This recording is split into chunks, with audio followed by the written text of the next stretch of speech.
कैसे हो बच्चों? आज हम शुरू करने जा रहे हैं क्लास 8। पहला चैप्टर है crop protection and management. Crop क्या होता है? सबसे पहला सवाल यही है ना, क्रॉप क्या होता है?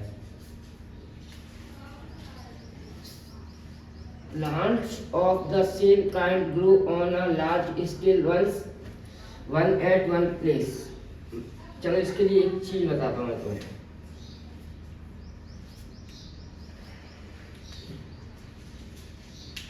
इसको ऐसे समझो,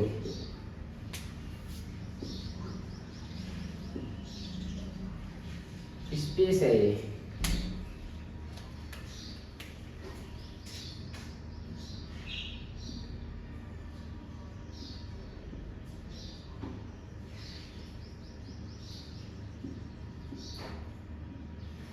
एक स्पेस में एक ही तरह के काफी पेड़ उग रहे हैं, इसीलिए लिखा है मैंने plants of the same kind. एक ही जैसे पेड़ एक जगह पर, एक ही बड़ी सी जगह पर, लार्ज स्केल जगह पर एक तरह के पेड़ उग रहे हैं। जैसे कि अपन ने अपने खेत में गेहूं की फसल हुई, तो गेहूं के पौधे सभी एक जैसे ही तो होंगे, इसीलिए लिखा है plants of the same kind. एक जैसे पौधे grow on large scale one at one place. Large scale. और नंबर दूसरा आता है सोर्स ऑफ फूड। हमें फूड कहाँ कहाँ से मिल सकता है? सोचो, दिमाग लगाओ। हमें फूड दो जगह से मिलता है, प्लांट्स एंड एनिमल।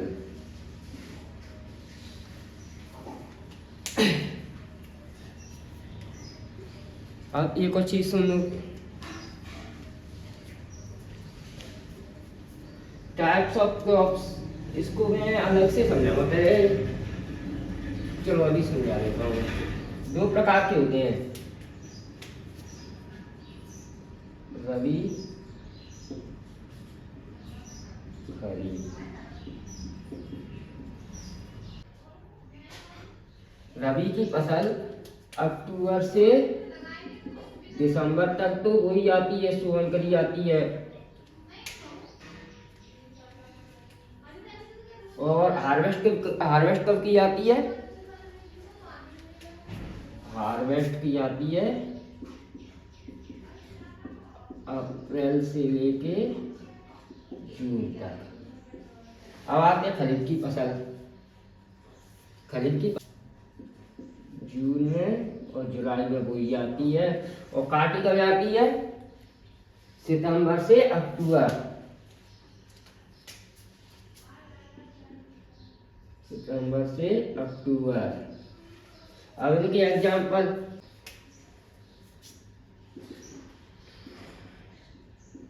ज्वार, बाजरा। और इसमें सरसों। सरसों को इंग्लिश में क्या? और एक और ले लो, रबी की फसल कब बोई जाती है? अक्टूबर से लेके दिसंबर तक। और इसके एग्जाम्पल क्या है? वीट।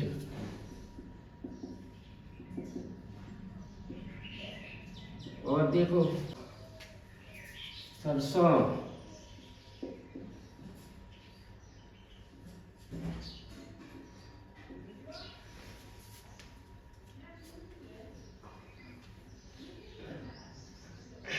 अब आते हैं एग्रीकल्चर पार्टिकल्स पे। जब हम खेती करते हैं तो कौन कौन सी चीजें होती है जिससे हमें अच्छी फसल मिले?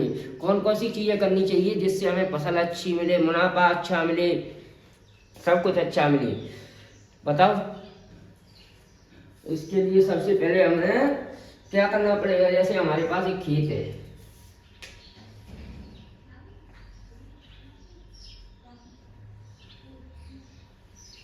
ये इसमें मट्टी है, सॉइल है। सबसे पहले क्या करना पड़ेगा? पहली फसल हो गई और दूसरी फसल के लिए मिट्टी को तैयार करना पड़ेगा। तो प्रिपरेशन ऑफ सॉइल, सबसे पहले मिट्टी को तैयार करना पड़ेगा फसल पैदा करने के लिए। फिर उसमें क्या करना पड़ेगा, सोइंग, बीजों को डालना पड़ेगा।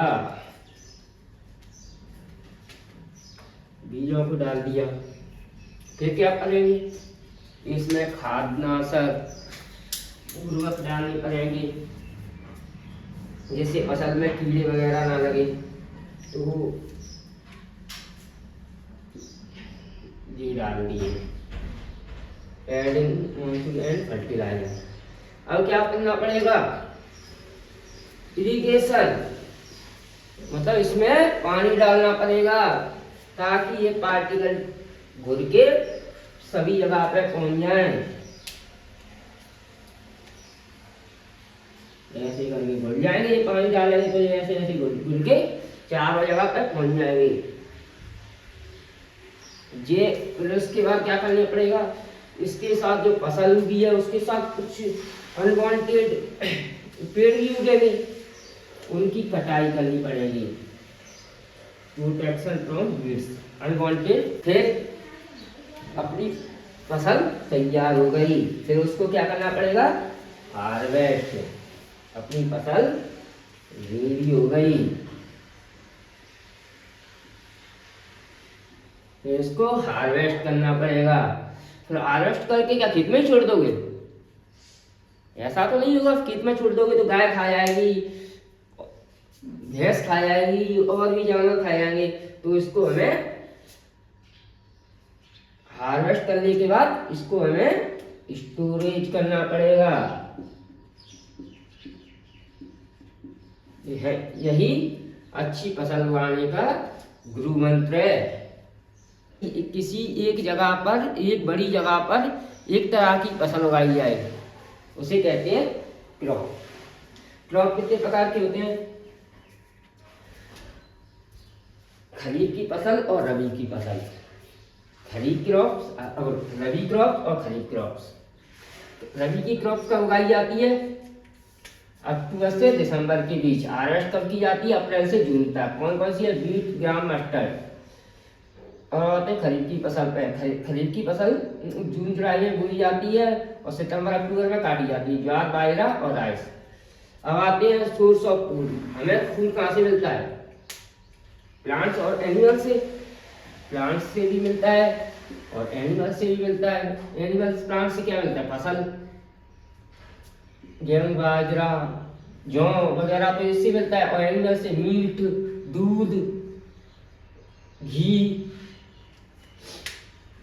और एग्रीकल्चर के पार्टिकल कितने होते हैं, प्रिपरेशन ऑफ सॉइल, सबसे पहले मिट्टी की जांच, उसके बाद मिट्टी की जांच करेंगे और उसके बाद क्या कहते हैं, सोइंग करेंगे, बीजों को बोएंगे। फिर एडिंग मॉइस्चर और फर्टिलाइजर, जिससे कि कीड़े वगैरह ना लगे। फिर इरिगेशन करेंगे, पानी डालेंगे। और अनवांटेड पेड़ होते हैं उनसे उनको काटेंगे, काटेंगे मतलब उखाड़ेंगे। फिर हार्वेस्टिंग करेंगे, फिर स्टोरेज करेंगे। अभी इनको मैं नंबर वाइज और पढ़ाऊंगा, जैसे प्रिपरेशन ऑफ सॉइल को मैं अच्छे से पढ़ाऊंगा। मैं देखो अभी देख ले रहा हूँ मैं इसको।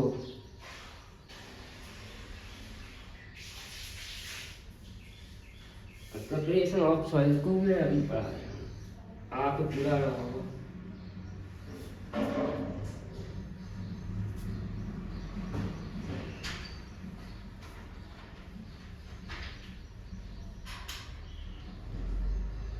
वीडियो ज़्यादा लंबी ना हो इसीलिए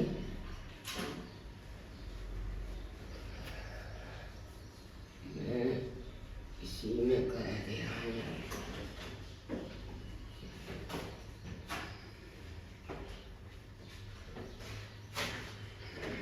बार बार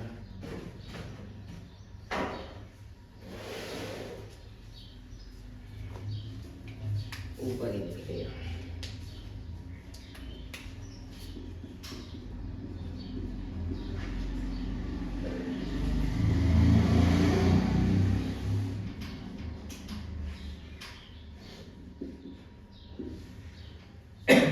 फसल उगाई,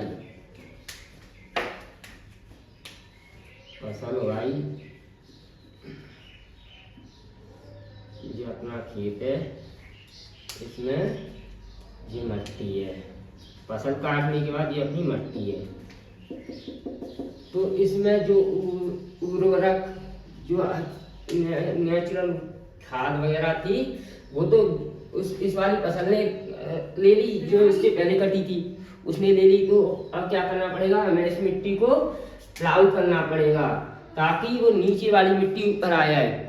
उसमें अच्छे अच्छे पोषक तत्व हैं, तो क्या करना पड़ेगा, प्लाउ करना पड़ेगा जिससे कि ग्रो इजीली ग्रो हो जाए। अगर हम यूज चीज को नीचे कर देंगे और जो यूज नहीं हुई उसको ऊपर कर लेंगे तो प्लांट जल्दी ग्रो करेंगे, क्योंकि उसमें तो अच्छे अच्छे पोषक तत्व है नीचे वाली में, तो और ऊपर वाली को तो यूज कर लिया तो उसके पोषक तत्व तो मतलब पूरी तरह खत्म तो नहीं होते पर कम हो जाते हैं।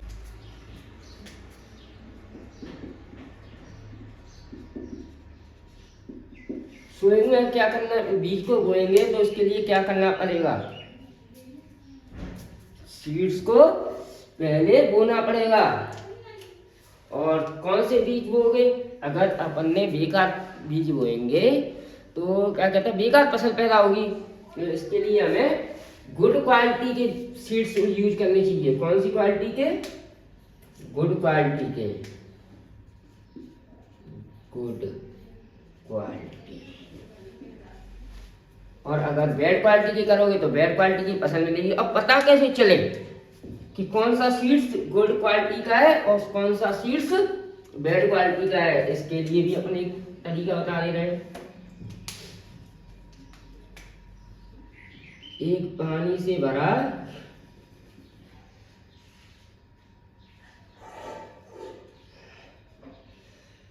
सामान लो,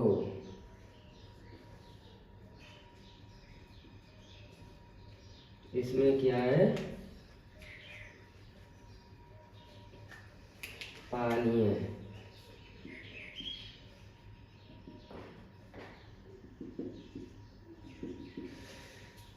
इसमें पानी से भरा है। जो अच्छे सीड्स होंगे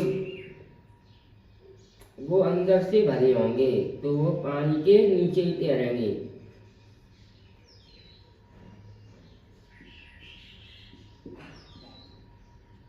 अंदर से खोखले नहीं होंगे, इसीलिए गुड सीड्स हैं। और जो सीड्स अंदर से हॉलो होंगे, देखो हॉलो बना दिए होंगे,